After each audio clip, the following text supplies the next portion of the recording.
Silakan. Ada yang mau ditanya? Matius tuh ada. Ya kedengaran suaranya ya bro. Di mana? Kedengaran. Ya, ya. Di dalam Ah, berapa ayat? Matius 17 ayat 21. Hampir 17 ayat 21. Apa yang mau ditanya dari ayat ini? Ayat itu kira-kira apa apanya? Tujuannya merujuk kemana itu kira-kira? Menurut Bro Elia. Apanya tuh?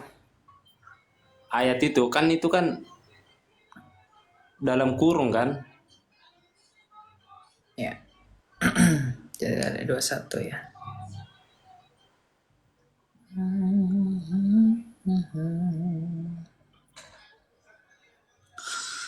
Hai kamu angkatan yang tidak percaya yang sesat. Berapa lama lagi harus aku tinggal di antara kamu? Berapa lama lagi aku harus sabar terhadap kamu? Bawalah anak itu kemari. Dengan keras Yesus menegur dia, lalu keluarlah setan itu daripadanya. Dan anak itu pun sembuh seketika itu juga. Kemudian murid-murid Yesus datang dan ketika mereka sendirian dengan dia, bertanyalah mereka, mengapa kami tidak dapat mengusir setan itu? Ia berkata kepada mereka, karena kamu kurang percaya, sebab aku berkata kepadamu, sesungguhnya kamu mempunyai iman sebesar biji sesawi. Saja kamu dapat berkata kepada gunung ini, pindah dari tempat ini ke sana. Maka gunung ini akan pindah dan takkan ada yang mustahil bagimu. Jenis ini tidak dapat diusir kecuali dengan berdoa dan berpuasa. Ya. Nah, sebenarnya apa yang dimaksudkan di ayat ini itu bukan usir um, tentang praktik iman. Ya, kan Tuhan Yesus berkata begini. Mereka bertanya, mengapa kami tidak dapat mengusir setan yang itu? Lalu Tuhan Yesus berkata, karena kamu kurang percaya. Ya, jadi mereka ketika mengusir setan itu, ya, mereka itu kurang percaya.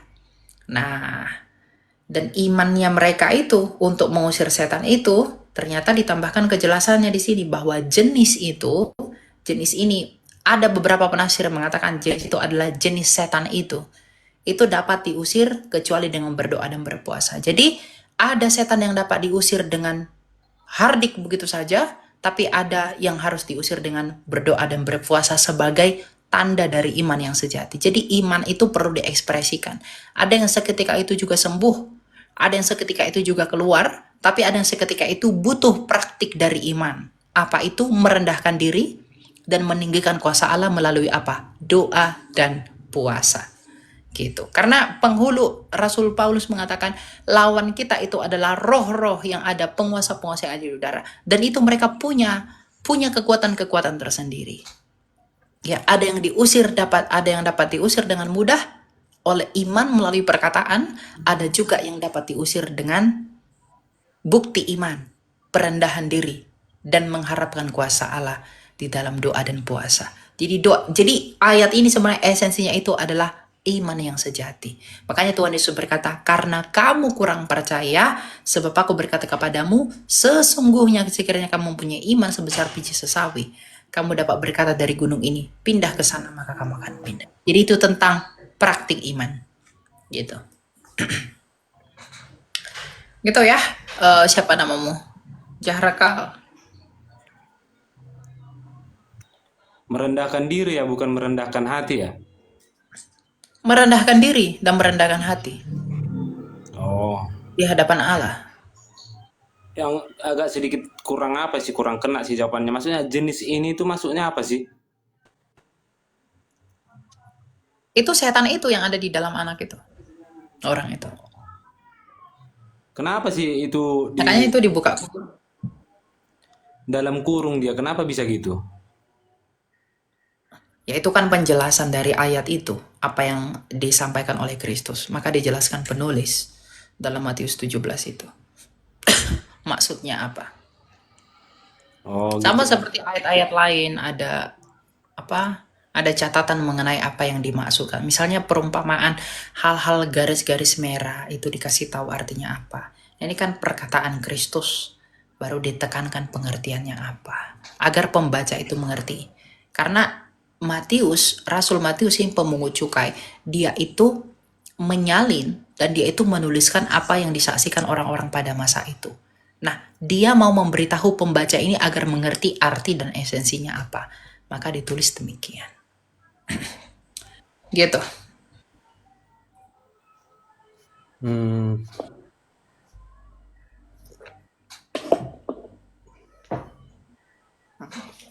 Itu ya, kita lanjut yang lain ya, Bro. masih ada sebenarnya. Ya, silakan. Apa itu? Kan kalau tentang Kristen yang progresif kan kita kan sepakat itu kan sesat ya kan. Ya. Setuju nggak kalau progresif itu sesat? Ya, Kalau yang Kristen liberal gimana tuh pendapat Bro Elia tuh? sama aja sesat. Liberal sesat juga. Iya, ya sesat. Orang liberal itu kan orang-orang yang cenderung kepada pluralisme. Ya, mereka mengatakan bahwa ada keselamatan di luar Kristus. Itu akan bertentangan dengan Kisah Rasul 4 ayat 12. Jadi orang-orang liberal itu menggunakan, jadi orang-orang liberal itu bukan lagi mengacu kepada kitab suci, tapi mengacu kepada magisterium pengetahuan mereka sendiri. Jadi tidak ada kerendahan hati untuk mau belajar kitab suci. Padahal 2 Timotius 3 ayat 16 berkata bahwa segala tulisan yang diilhamkan oleh Allah itu bermanfaat untuk mengajar dan menyatakan kesalahan. Mereka tidak tunduk kepada itu, tetapi malah menyerang apa yang di dalam, ya, dan mempertanyakan hal-hal yang tidak perlu dipertanyakan sehingga mengacaukan dan melahirkan konklusi baru yang tidak setia dan tidak seprinsip dengan apa yang para rasul ajarkan. Itu orang-orang liberal. Kalau para rasul mengatakan hanya di dalam Kristus ada keselamatan, Kisah Rasul 4 ayat 12, tapi orang-orang liberal berkata tidak, ada di luar Yesus juga diselamatkan. Nah, Itu jadi kan yang konklusi dan itu kesimpulannya sudah berbeda. itu kan yang progresif. Kalau liberal agak sedikit apa dia cenderung ke Kristen dia. Iya, sama aja, sama aja. Orang liberal itu, eh, Kristen progresif itu adalah buahnya Kristen liberal. Karena awalnya progresif itu ya dari kekristenan liberal. Oh gitu ya. Iya, Kristen progresif itu isinya orang-orang liberal semua. Masih bisa nanya lagi nih. Ya, satu lagi kita gantiin ke yang lain ya. Kalau di Protestan kan Elia kan Protestan kan. Iya. Kalau di Protestan ada nggak konsepnya yang purgatory, api penyucian itu? Tidak, kita tidak mengakui purgatory. Oh, oke oke. Ya, gitu ya. Eh, kita ini dulu.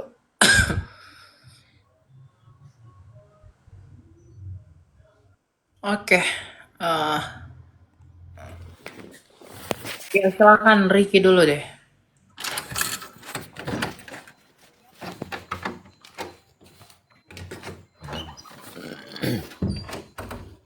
Malam, Halo. malam, malam. Iya, Halo. malam. Silakan. Ada yang mau ditanyakan?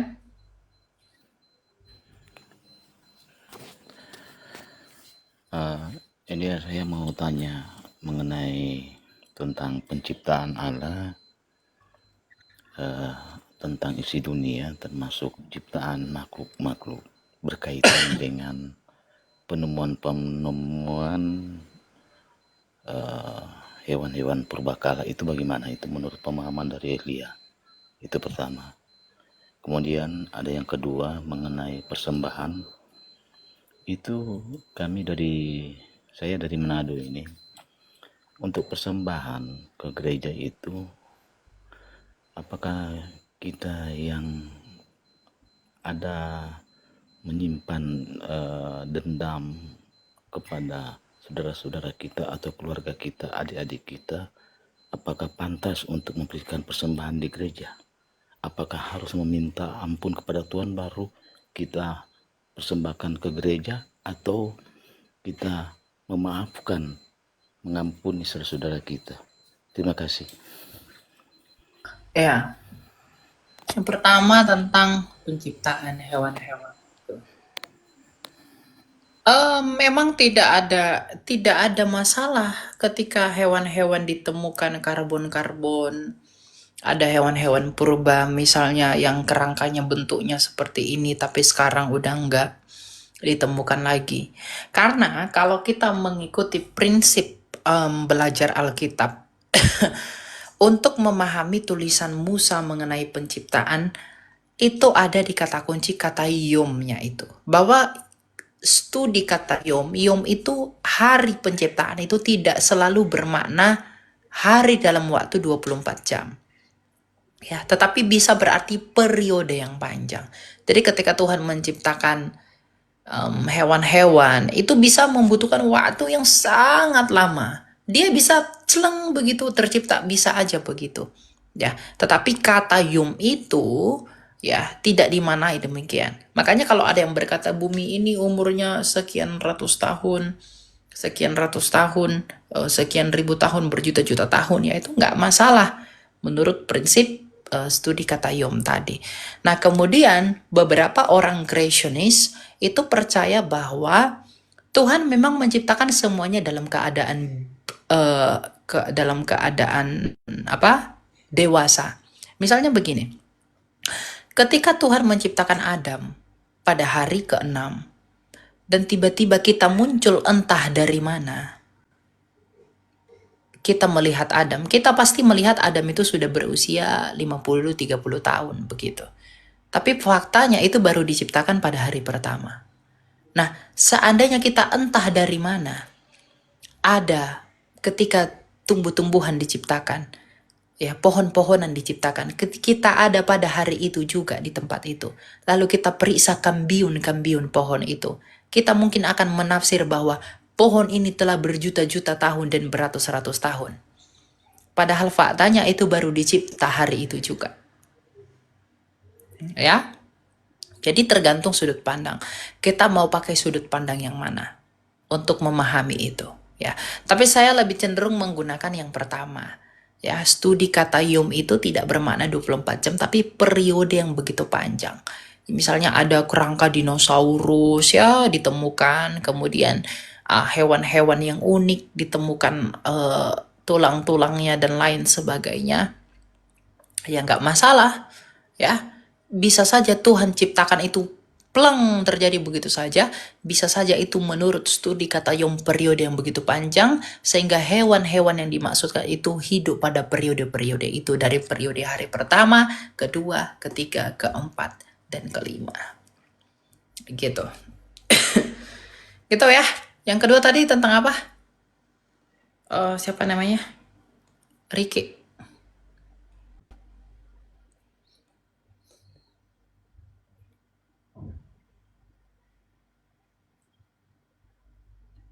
Halo, buka mikrofon, Ricky. Mengenai persembahan, Bang Elia. Apa yang mau ditanya tentang persembahan? Mengenai itu persembahan ke gereja itu, apakah pandangan dari Elia, apakah kita sebagai umat yang percaya itu harus benar-benar mempersembahkan kepada Tuhan dengan cara kita tidak ada konflik dengan saudara-saudara kita, dendam kita kepada saudara-saudara kita ketika kita memberikan persembahan. Itu bagaimana itu, Elia? Tentang persembahan sebenarnya prinsipnya itu sudah jelas dijelaskan oleh tentang persembahan, sebenarnya prinsipnya itu sudah dijelaskan oleh Rasul Paulus ya. Rasul Paulus berkata bahwa kamu harus memberi menurut kerelaan hatimu. 2 Korintus 9 ayat 7. Jadi bukan masalah saudara-saudara, tapi tentang hatimu. Kamu mau memberi menurut kerelaan hatimu atau enggak? Berikanlah yang wajib kamu berikan kepada Allah, berikanlah yang wajib kamu berikan kepada kaisar. Ya, berapapun yang kamu mau berikan kepada Allah, di dalam kerelaan hatimu berikanlah demikian. Ya, jangan orang lain menghambat ucapan syukurmu dan ekspresi syukurmu itu kepada Allah. Tapi penyembahan yang sebenarnya orang Kristen itu bukan tentang uang yang kamu beri kepada gereja, bukan tentang alat-alat tertentu yang kamu sumbang kepada gereja. Penyembahan kepada Allah, persembahan kepada Allah itu adalah kehidupan yang taat akan perintah Allah. Roma 12. Ya, jadi persembahan itu bukan uang kita. Persembahan itu bukan aset kita yang kita berikan kepada gereja, tapi persembahan itu adalah hidupnya kita kepada Allah. Percuma kamu beri banyak uang ke gereja, tapi hidup kita nggak benar, hidup kita tidak sesuai dengan firman Tuhan, ya, nggak nggak diterima, gitu Pak. Jadi beri aja menurut kerelaan hatimu. Jangan dihambat-hambat saudara lah dan lain sebagainya. Ya, tentu Anda yang memikirkan itu di dalam hati nurani Anda. Gitu. Itu ya, Pak Riki. Kok Pak? Iya. Buka mikrofon Pak. Tadi bising soalnya saya mute.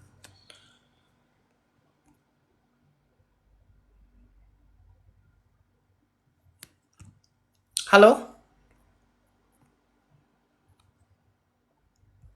Ya, silakan Clay. Halo, Clay. Nggak ada ya? Iya, Shalom, saya mau tanya untuk persembahan tadi itu, kalau untuk pepuluhan atau buah sulung bagaimana ya? Buah sulung udah nggak dipakai lagi, Pak. Oh, udah Nggak nggak ada dipakai. di perjanjian baru. Persepuluhan pun sebenarnya sudah tidak lagi berlaku.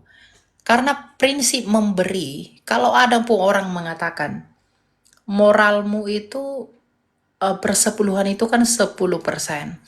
Itu kan hukum moral. Maka itu tak berlaku. Moralnya orang Kristen itu tidak diukur dari 10%. Tapi kerelaan hatinya mau memberi berapa. Jadi berapa yang rela kamu mau beri kepada Allah, ya berikanlah demikian. Gitu ya. Jadi kalau Anda mau memberi, ya berikan berapapun yang kamu mau beri menurut kerelaan hatimu sebagai ungkapan syukurmu kepada Allah. Gak ada paksaan. Makanya Rasul Paulus berkata dalam 2 Korintus 9 ayat 7, berilah hendaklah kamu memberi menurut kerelaan hatimu, bukan karena paksaan. Ya, karena percuma kamu beri 10%, tapi karena tidak ikhlas dari hatimu, begitu membebani dirimu, ya itu sama saja. Gitu. Ya. Satu lagi dong, kalau yang di Korintus itu saya tapi lupa sih di mana itu katanya ada kan kalau wanita itu kalau beribadah itu harus pakai penutup kepala ya, kerudung gitu. Nah, itu maksudnya apakah secara harafiah atau ada artinya sendiri ya? Ya karena pada masa itu budaya Timur Tengah itu berkerudung untuk bisa membedakan mana yang laki-laki dan perempuan. Jadi perempuan berkerudung. Itu lebih kepada tradisi, Pak. Karena orang-orang timur sekarang kan semua pakai kerudung. Orang timur Tengah. Makanya kekristenan mula-mula seperti orang-orang ortodoks itu pakai kerudung mereka kalau ibadah. Gitu. Karena itu tradisi. Ya, silakan dipakai, silakan enggak juga nggak apa-apa. Yang penting berpakaian layak ke gereja. Sopan dan layak. Gitu ya, Pak Clay. Iya, makasih, Tuhan berkati. Yo, Tuhan berkati.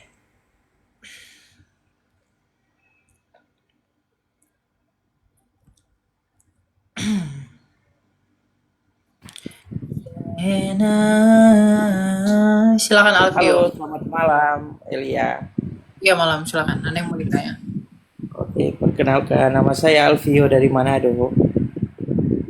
Iya, silakan.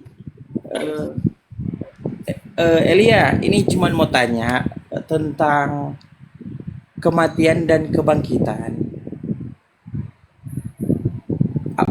Apakah kalau kita meninggal sebelum akhir zaman, kan gitu kan, yang kematian-kematian yang sering terjadi. Apakah kalau misalnya meninggal itu rohnya masih akan pergi ke suatu tempat, nanti tunggu akhir zaman baru akan menghadap hari penghakiman, atau ketika kita meninggal kita langsung menghadap penghakiman. Jadi kalau kita berbuat baik langsung langsung penghakiman ke neraka atau ke surga? Kalau kita berbuat jahat ke neraka. Itu pertanyaan saya. Kalau kita meninggal.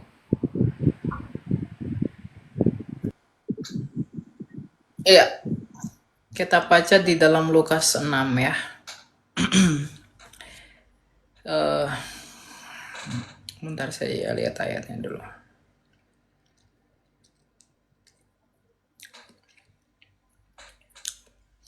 Lukas 16 ayat 19 sampai 31. Ada seorang kaya yang selalu berpakaian jubah ungu dan kain halus, dan setiap hari ia bersukaria dalam kemewahan.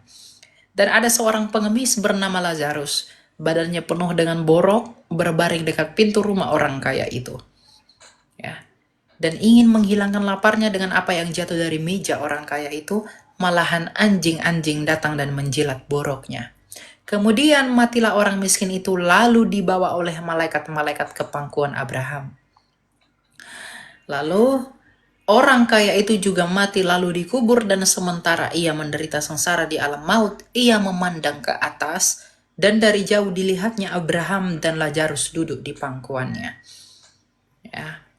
Lalu ia berseru, katanya, "Bapa Abraham, kasihanilah aku. Suruhlah Lazarus supaya ia mencelupkan ujung jarinya ke dalam air dan menyejukkan lidahku, sebab aku sangat kesakitan dalam nyala api ini." Nah, kemana orang setelah meninggal? Ketika dia mati di bumi ini, rohnya, kalau dia orang percaya, rohnya itu akan dituntun malaikat ke Firdaus, sedangkan tubuhnya membusuk di bumi. Kalau dia tidak percaya Yesus, dosanya akan menuntun rohnya ke alam maut, dan tubuhnya membusuk di bumi. Ya, nah itulah penghakiman sebagian.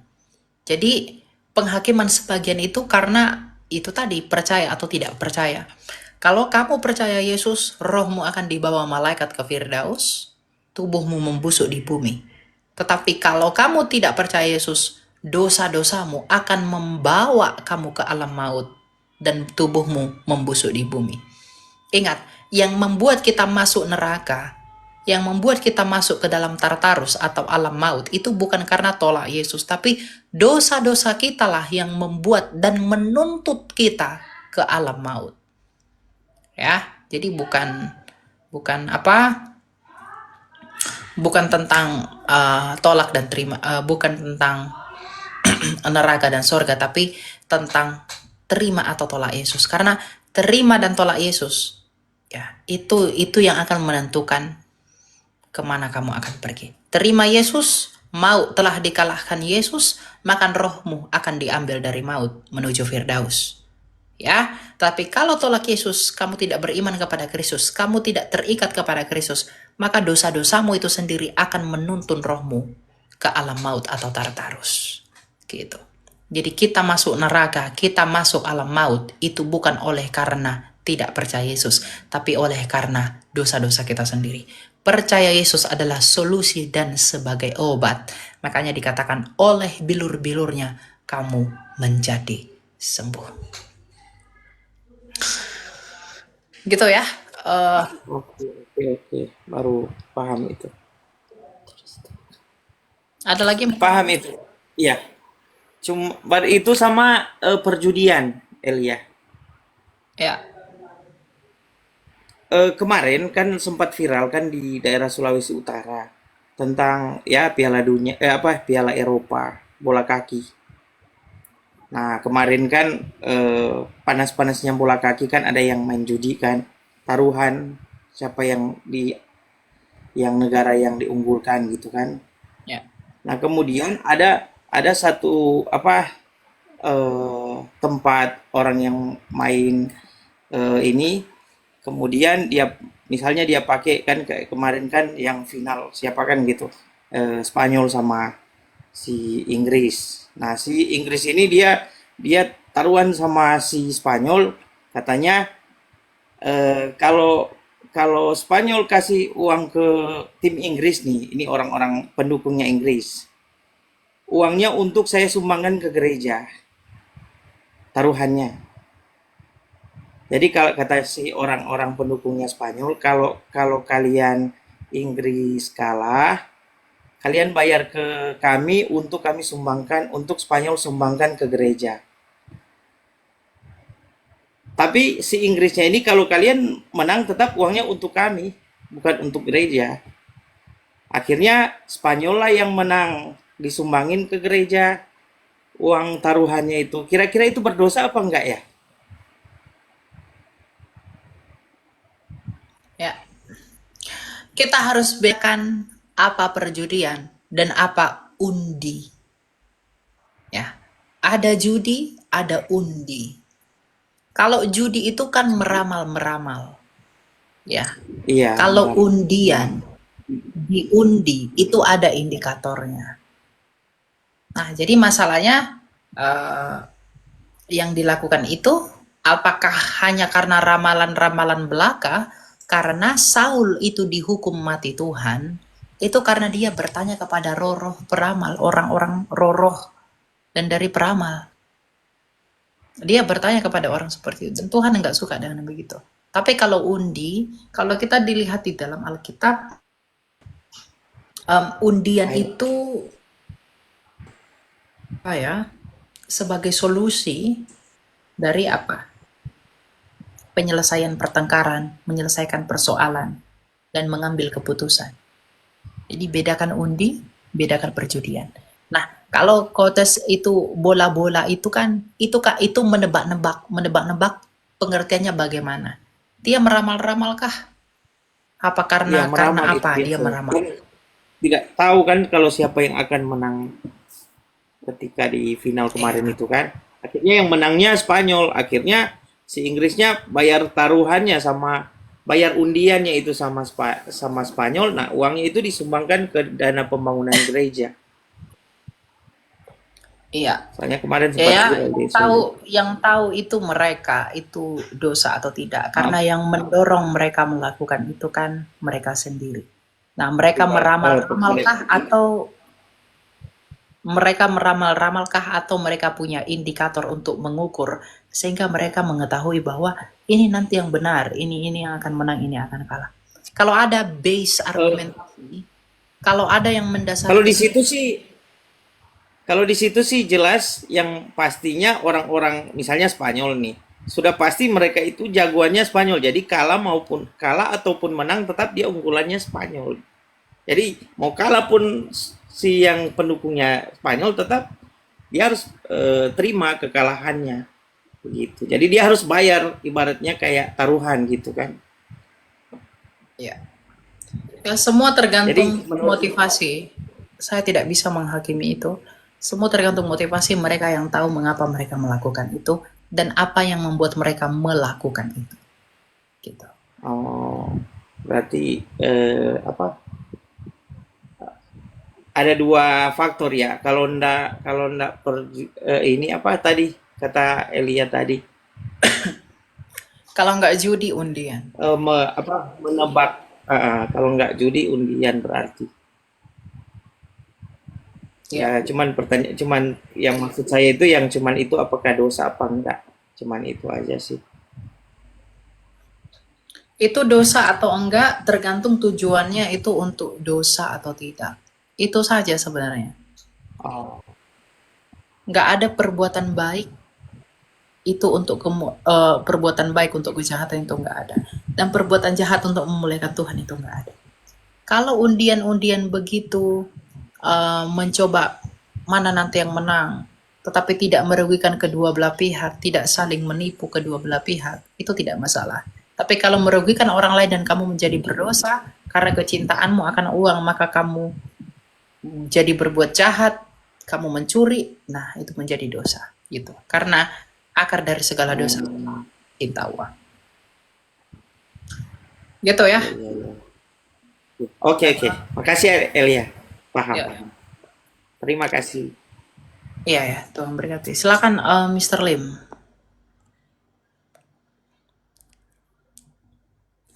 Halo. Ya, silakan Pak. Halo, Ada yang mau ditanyakan Pak? iya, saya ada beberapa pertanyaan, tapi kita mungkin singkat aja karena ada beberapa pertanyaan. Pertama, saya mau tanya tentang apakah Yesus adalah Isa? Tapi kalau menurut saya sih bukan ya. Itu dulu deh coba jawab. Yesus adalah Isa atau bukan? Isa yang di mana dulu? Isa, kalau menurut Islam kan Nabi Isa adalah Isa Yesus. yang di mana? Ya, kita tidak kenal Nabi Isa itu siapa. Kita tidak Oke, tahu itu berarti siapa. berarti kayak ada kemarin dulu kan ada namanya hari perayaan kenaikan Isa Al-Masih ya. Berarti itu bukan kenaikan Yesus Kristus ya? Ya, Yesus dan Isa itu secara fonetik itu sama.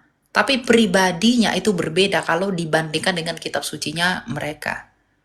Yesus itu adalah Isa. Yesus adalah Isa. Karena Yesus nama Indonesia dari Yunani, sedangkan Isa itu nama penyebutan orang Syria. Tapi pribadinya tetap kepada Alkitab. Sama seperti Jono. Jono di Indonesia disebut dengan Joko di Kalimantan. Kalau pribadinya sama mah nggak apa-apa. Tapi kalau namanya sama, pribadinya berbeda ya nggak sama. Jono di Kalimantan dengan Jono di Jakarta itu kan beda orang. Gitu. Jadi bedakan persamaan nama dan persamaan pribadi. Kalau disandingkan dengan iman abad ke-7, itu tidak sama pribadinya. Persamaan nama saja, pribadi tidak sama. Karena pribadi di kita tersalib, kalau di mereka diserupakan. Pribadinya kita lahirnya di Bethlehem. Mereka di bawah pohon korma. Itu pohon korma yang nggak jelas di mana pohon korma itu ada. Ya, Yesusnya kita, Isanya kita, itu lahir dari Maria, dari Yehuda.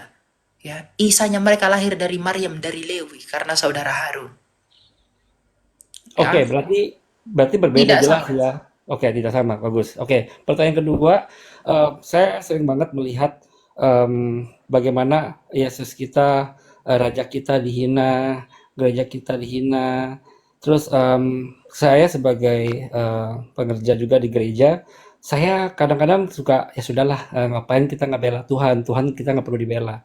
Tapi banyak sekali juga anak-anak Tuhan yang lain juga tetap kita harus bela. Kadang-kadang juga ada yang seperti itu. Sebenarnya kita perlu ngebela nggak sih, dalam arti kita kayak ya menjelaskan sebenarnya kita nggak punya kapasitas itu seperti kalau Bro Eria kan punya kapasitasnya dengan ilmunya. Nah, kalau dari saya sendiri saya ngerasa nggak perlu kita kayak contohnya kemana ada video di mana satu klub di negara mana saya lupa, Jepang kalau nggak salah, yang ada menggunakan temanya tema Kristen. Jadi ada salibnya, jadi kayak gereja, tapi itu dijadiin klub, boleh ngerokok, boleh minum.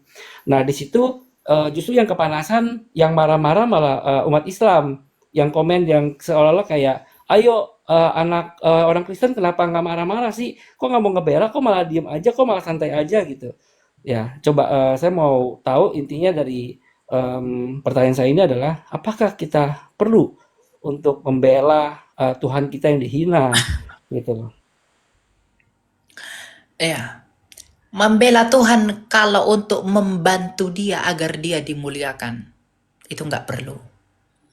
Membela dia agar dia memiliki apa yang dia tidak miliki, itu nggak perlu. Karena semuanya milik dia. Bahkan dirimu sendiri dan saya ini miliknya dia.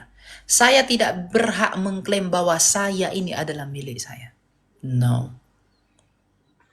Ya, jadi kalau membela untuk memberikan sesuatu kepada Tuhan, atau kita membela karena motivasi dia tidak kuat, dia kurang kuat, atau dia kurang cerdas, dia kurang pandai, tidak perlu.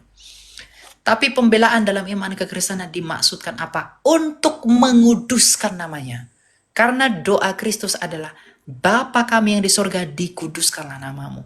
Jadi pembelaan kita kepada iman kekristenan itu adalah untuk menguduskan Kristus dan karyanya, agar orang yang bisa diselamatkan itu tidak terhambat oleh karena tuduhan-tuduhan liar orang lain. Tuhan mengkehendaki semua orang diselamatkan. Dan banyak dari mereka yang masih di luar tahta Kristus itu belum mau percaya kepada Yesus karena beberapa hal yang mengganggu mereka. Maka pertanggungjawaban iman itu dimaksudkan untuk menjawab kesalahpahaman mereka agar mereka tidak terlambat dan tidak terhambat masuk kepada Kristus. Jadi apologetika itu bukan untuk membela Allah karena dia kurang mulia, Tapi apologetika itu adalah untuk kita dijadikan alat, membawa jiwa-jiwa ini kepada dia untuk dan demi kemuliaannya. Itu maksud apologetika. Jadi apologetika itu adalah untuk menguduskan Kristus dan karyanya dari tuduhan-tuduhan yang liar mengenai dia. Bukan untuk membela dia dalam pengertian harus begini, enggak. Salib dipijak-pijak orang, salib dibalik-balikkan orang, itu urusannya. Ya, kita nggak perlu, wah nggak boleh salib begini. Tapi ketika orang berkata, Yesus bukan Tuhan, luruskan. Kenapa? Itu untuk membawa orang agar tidak tersandung kepada siapa Kristus yang sesungguhnya. Ya, mau mereka bakar gereja, ya, mau mereka injak-injak gereja, injak-injak gambar Yesus, silahkan. Itu urusan mereka. Tapi ketika mereka berkata, Yesus bukan juru selamat, kamu harus menjawab itu. Kenapa? Agar orang tidak tersandung oleh karena tuduhan itu kalau kita tidak menjawab. Jadi bedakan pembelaan itu dalam pengertian makna dan konteks yang seperti apa. Ya, dia nggak perlu diapa-apain, dia udah mulia, dia yang udah mempunyai segala sesuatu. Bukan dia yang butuh kamu, kita yang butuh dia. Ya, jadi karena kita butuh dia dan di dalam syukur itu kita berapologia, menguduskan namanya melalui apa? Apologetika dan pengajaran. Itu esensi apologetika. Oke, Menguduskan bro. gereja. Oke, Bro Elia. Nah, saya ngerti. Tapi apakah semua anak Tuhan, Semua. bukan cuma yang punya Ya, kayak Rasul kan Petrus punya. mengatakan, hendaklah kamu. Kamu itu kepada siapa? Kita semua. Jadi orang Kristen itu harus berapologia. Masa kamu menerima yang enak-enak saja tapi kamu tidak mau bersyukur kepada Allah? Mempertanggungjawabkan apa yang kamu imani. Ketika orang menuduh itu Yesusmu itu bukan Tuhan, tapi kamu tahu, tapi kamu tidak mau jawab, di mana kasihmu kepada Allah? Kasihmu kepada Allah membiarkan Allahmu disalahpahami. Itu bukan kasih. Jadi semua orang Kristen wajib dan harus berapologetika. Tapi dengan berbagai cara. Kalau cara saya itu eksklusifisme. Ada yang inklusif. Ada yang dengan cara-caranya orang itu ada berapologetika. Tapi ketika orang menyatakan sesuatu yang salah mengenai imanmu, kamu harus jawab itu. Kalau dia tidak mau jawab, berarti dia bukan orang beriman. Oke, Kak Elia, pertanyaan Para terakhir rasul saya. itu memberi jawaban untuk semua. Oke, saya sudah paham. Oke, Kak Elia, pertanyaan terakhir saya adalah, Kak Elia ini statusnya evangelis, PDT, PDM, atau Saya apa tidak ini? punya status apapun. Karena saya bukan orang teologia. Saya orang bisnis. Saya kuliah bisnis. Tapi saya merasa saya berapologetika karena saya bersyukur kepada Dia yang hidup. Jadi apologetika saya itu bukan karena saya terbebani, tapi karena saya merasa bahwa saya perlu berapologetika untuk mempertanggungjawabkan iman saya secara pribadi untuk tuduhan yang publik. Jadi apologetika saya adalah pertanggungjawaban iman saya secara pribadi kepada publik atas tuduhan orang mengenai iman saya yang juga kepada publik. Gitu.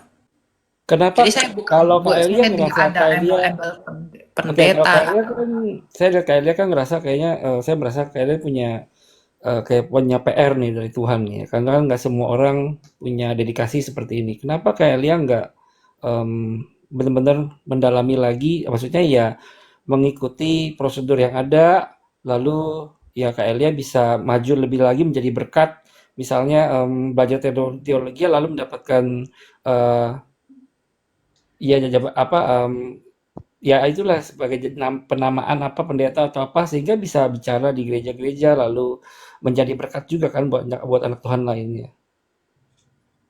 Ya itu kedaulatan Tuhan. Kalau Tuhan mau demikian maka demikian. Tapi kalau Tuhan nggak mau begitu ya nggak usah. Saya begitu saja. Melayani tidak harus dengan gelar pendeta. Rasul Paulus tidak ada gelar MTH, STH. Petrus nggak ada gelar MD, pester itu nggak ada gelar. Tapi mereka orang-orang yang dipakai Tuhan dengan hebat. Kualitas argumentasimu bukan dinilai dari gelarmu, tapi dinilai dari apa? Isi dan substansinya. Apa yang kamu sampaikan. Banyak orang punya gelar, tapi mengatakan Yesus lebih rendah dari Bapa. Banyak orang punya gelar, ada keselamatan di luar Yesus. Banyak orang punya gelar, titelnya tinggi-tinggi, mengatakan orang di luar Kristus pun selamat. Gelarnya begitu tinggi, titelnya berkata, Roh Kudus itu istri saya. Oke, Kadang titel itu membuat kita jadi begitu. Ya, oke. Saya sudah jelas dan Yesus mengerti. Terima datang. kasih ya jawabannya. Tuhan Yesus memberkati. Yuk, Tuhan berkati.